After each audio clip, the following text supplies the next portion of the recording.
Salut à tous, on se retrouve aujourd'hui pour parler du Paris Saint-Germain ce vendredi 28 juin et on commence tout d'abord avec les joueurs du Paris Saint-Germain en sélection parce que la nuit dernière, il y a un joueur du PSG qui a joué, c'est Ugarte avec l'Uruguay contre la Bolivie, c'était leur deuxième match de poule pour cette Copa América et grosse victoire de Ugarte et de ses collègues, 5-0 contre la Bolivie. Donc félicitations à lui, il a commencé titulaire, de nouveau il a fait un très gros match à Manuel Ugarte et du coup avec cette victoire, cette deuxième victoire en deux matchs, du coup c'est officiel, direction les quarts de finale de la Copa América 2024 pour notre Parisien Ugarte parce que deux matchs, deux victoires, ils joueront leur dernier match contre les États-Unis mais sont sûrs d'avoir leur ticket pour les quarts de finale de cette compétition. On revient nous en Europe, on va parler de l'Euro et sur le journal L'équipe, en gros ils ont fait leur équipe type de la phase de groupe de l'Euro 2024 et un Parisien dedans les gars, c'est Fabien Ruiz, le milieu de l'Espagne, on peut le voir, là on peut voir d'autres joueurs, on peut voir bien sûr Fabien Ruiz, félicitations bien sûr, Fabien Ruiz qui nous a fait deux gros matchs. Le troisième match il a été remplaçant, il n'a même pas joué parce que l'Espagne avait été déjà bien sûr officiellement qualifiée pour les huitièmes de finale. Toujours tiens avec cet Euro à noter Ousmane Dembélé, l'attaquant du Paris Saint-Germain est actuellement le co-meilleur dribbleur avec Jérémy Doku qui est un joueur qui va affronter la lundi prochain pour huitième de finale bien sûr de l'Euro. Donc Dembélé c'est 22 dribbles réussis malgré qu'il y a beaucoup de déchets et ben il a réussi aussi quelques-uns bien sûr de dribbles. Ousmane Dembélé. Et concernant le meilleur gardien, on peut voir le top des meilleurs gardiens. Donc un gardien, le gardien du Paris Saint-Germain, bien sûr, Donnarumma, parmi les meilleurs gardiens, il a réalisé 12 arrêts. Pas non plus exceptionnel, mais très gros début d'Euro, on peut dire, pour Gianluigi Donnarumma. C'est vrai qu'il a souvent sauvé, on peut dire, sa sélection italienne. On continue, tiens, toujours avec l'Euro et avec les joueurs du Paris Saint-Germain engagés. Et par rapport à Bradley Barcola, donc le débat actuellement est ouvert quant à une éventuelle titularisation lundi de Barcola. Est-ce qu'il doit commencer titulaire, oui ou non, ou est-ce que Deschamps doit remettre son système, j'en sais rien, avec Marcus Thuram, parce qu'on ne sait pas, malgré qu'il a fait bien sûr un très bon match, on ne sait pas, avec Deschamps des fois on sait qu'il fait des choix un peu bizarres, bon bref, intéressant déjà d'entrer face à la Pologne, vraiment il a très bien joué, il a joué 1 heure de jeu, mais pour moi vraiment ça a été le meilleur joueur de l'équipe de France et de loin. Barcola fait partie des joueurs qui postulent à une titularisation face à la Belgique lundi. Donc c'est vrai qu'avec le match qu'il a fait, il y a peut-être des chances de le voir titulaire. On espère, enfin moi personnellement j'espère le voir titulaire bien sûr, Bradley Barcola. Donc les raisons de croire à une titularisation de Barcola face à la Belgique. Donc le journal Le Parisien a des arguments. Donc tout d'abord, Deschamps considère qu'il a fait des choses très intéressantes face à la Pologne. C'est vrai, tout le monde l'a vu. L'objet aussi d'un pari en interne. Et Barcola se donne les moyens d'exister dans cet Euro. C'est vrai qu'il n'avait pas joué les deux premiers matchs, puis là il a eu moyen de briller contre la Pologne, il l'a fait. Voilà, il l'a très bien fait. Donc quelqu'un de son entourage, un proche du groupe, il a dit c'est probablement le meilleur à l'entraînement ces derniers jours, Barcola. Il y a des joueurs qui ont parié dès le premier match qu'il finirait par être titulaire avant la fin de la compétition. C'est souvent ça, que ce soit en France ou même dans n'importe quelle compétition. Il y a des joueurs au début. Chaque sélectionneur, que ce soit Deschamps, il a une équipe type, une équipe qui va commencer titulaire le premier match. Puis au fil des matchs, il y a toujours des joueurs qui déçoivent, ils sortent. Et il y a des joueurs qui gagnent leur place de titulaire. On a l'impression que c'est ce qui est en train de se passer avec Bradley Barcola. Il a fallu quand même attendre le troisième match pour voir que Deschamps le fasse jouer, parce que le premier match il n'a pas fait jouer alors qu'il hésitait à chaque fois, il le fait jouer, puis là de nouveau normalement il devrait être titulaire et ça on est très content bien sûr pour Barcola parce qu'il le mérite. Donc concernant Barcola, Barcola peut-être à gauche et Dembélé l'autre parisien devrait être ailier droit et peut-être l'ancien parisien Mbappé lui devrait être en numéro 9 pour le match contre la Belgique. Et sur les 11 parisiens engagés à l'Euro actuellement, 11 sont qualifiés pour les huitièmes de finale, que ce soit les Français, que ce soit les Portugais, que ce soit l'Espagnol Fabien Ruiz, l'Italien Donnarumma et Milan Skriniar bien sûr avec la Slovaquie, l'affrontera l'Angleterre, ça sera dimanche à 18 h bien sûr pour son huitième de finale. On parlera bien évidemment de tous les joueurs du PSG pour la suite de cette compétition. On bascule maintenant sur le mercato, on en parle beaucoup, surtout une équipe comme le Paris Saint-Germain, il y a beaucoup de choses à dire. Donc tout d'abord, les dirigeants du Napoli sont en Allemagne pour essayer de convaincre Kvaratskhelia de prolonger, parce que Kvaratskhelia, on sait que c'est une piste, bien sûr du côté de Paris, le PSG est intéressé, tout le monde le sait, même Fabrizio Romano l'a déjà confirmé. Le problème, c'est Naples en gros. Si Naples donnerait son feu vert déjà depuis longtemps, il y aurait déjà peut-être un accord et peut-être là il serait déjà officiellement du côté de Paris. Et regardez la une aujourd'hui d'un journal italien, c'est Corriere dello Sport. Donc Kvaratskhelia lui pense au Paris Saint-Germain. Lors de la réunion, l'entourage du joueur officialisé l'offre du PSG et l'envie de rejoindre Paris. Comme j'ai dit, hier il y a eu des représentants de Naples qui sont partis en Allemagne pour essayer de le prolonger. Mais le joueur, d'après ce qu'on peut entendre, et ben, le joueur, lui, veut pas rester à Naples. Il veut venir du côté de Paris.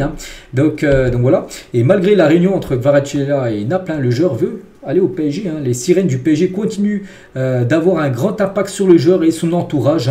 Naples veut satisfaire ses demandes, mais sans la volonté du joueur, cela apparaît comme un mirage. Parce que voilà, on se dit peut-être qu'il va devoir rester à Naples alors que lui veut partir.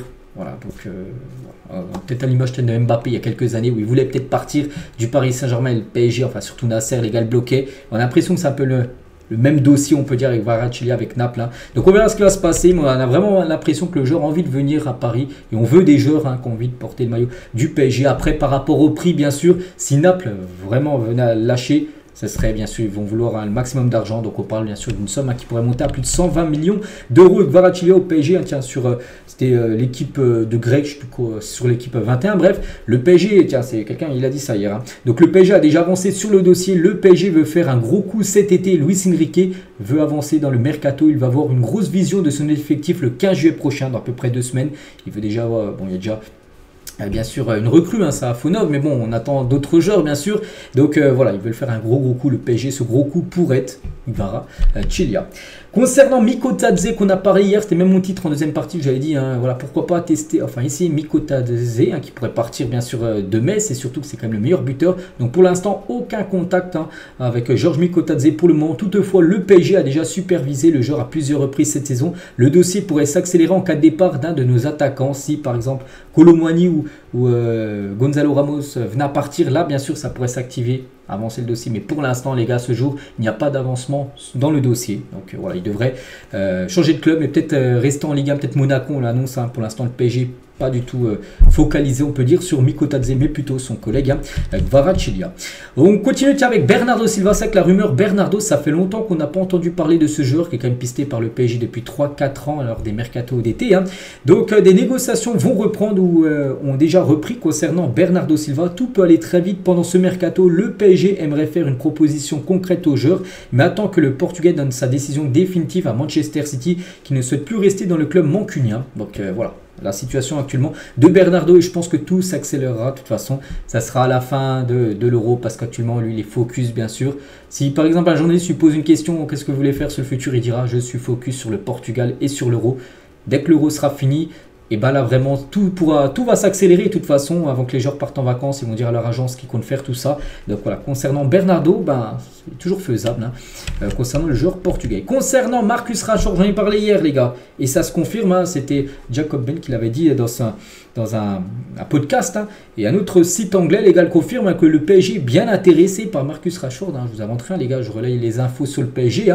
Le club accroître son intérêt car le joueur est ouvert à une arrivée au Paris Saint-Germain. Son avenir est incertain à Old Trafford. Manchester United devrait être ouvert à une offre afin d'aider à collecter des fonds pour leur mercato, parce que Manchester, un club bien sûr qui recrute beaucoup, mais ils vont devoir vendre, ils ont tellement de joueurs. Ils vont devoir lâcher des joueurs, et c'est pour ça que Rashford, les gars, qui a l'impression qu'il a perdu sa place, on peut dire, dans l'attaque de Manchester, pourrait partir. Et United est prêt à laisser Rashford quitter le club cet été, avec le PSG prêt à raviver leur intérêt pour lui. Le PSG est prêt à faire une grosse offre. Bon, il ne faut pas non plus une très grosse offre, je sais pas. Rashford, les gars, avec la saison qu'il a fait là depuis 2 ans, les gars, c'est quand même compliqué. Si tu l'achètes, c'est 60 millions d'euros, je pense max. Il ne faut pas dépasser les 80 pour un joueur comme Rashford. Mais bon, on sait que c'est un joueur, s'il retrouve son niveau, les gars, on sait que c'est un très bon joueur. Bref, donc le club anglais et l'entourage du joueur envoient des signaux positifs pour un départ. Voilà, d'après des infos en provenance d'Angleterre. Voilà, on met ça aussi sur le dossier à suivre, on peut dire, concernant Marcus Rashford. Concernant Ugarte, voilà, les discussions entre Manchester United et Manuel Ugarte sont en cours, et peut-être ça pourrait peut-être faciliter. Par exemple, imagine si Rashford vient, ça pourrait peut-être faciliter peut-être le départ d'Ugarte du côté de Manchester. Donc bien sûr, il y aura des arrivées au PSG, mais il y aura aussi des départs, on le sait. Et Ugarte devrait bien être vendu, bien sûr, ce mercato. Et il y a un joueur, chaque jour, on a l'impression qu'il y a un nouveau joueur, les gars, en rumeur, les gars. Regardez, c'est Foot Mercato. Aujourd'hui, quand on voit cette info que le PSG PSG songerait à Amadou Onana en cas de départ d'Ugarte, comme je dis, qui pourrait peut-être aller à Manchester United, du coup il faudrait trouver son remplaçant, mais là peut-être il y en a qui se disent, mais il y a déjà João Neves aussi qui est ciblé, oui, le dossier João Neves n'est pas remis en question, donc voilà, João Neves toujours bien sûr un joueur que le PSG veut, aujourd'hui j'ai pas trop d'infos concernant le joueur, mais voilà, Amadou Onana est un joueur aujourd'hui qu'on entend que le PSG serait intéressé par lui, voilà, c'est un joueur d'Everton, c'est un joueur qui sera certainement titulaire contre les Bleus lundi avec la Belgique, donc la piste Onana serait entre 55 et 60 millions d'euros et que Everton serait dans l'obligation de vendre cet été parce que Everton a eu des problèmes avec le fair play financier, ils ont même perdu des points cette saison, je ne sais pas si vous vous souvenez, en première ligue, donc c'est pour ça qu'ils doivent vendre des joueurs qui coûtent cher et l'un des joueurs qui coûte le plus cher c'est lui les gars et c'est pour ça que voilà, tout simplement le PSG pourrait se pencher sur ce joueur en cas de départ de Manuel Ugarte.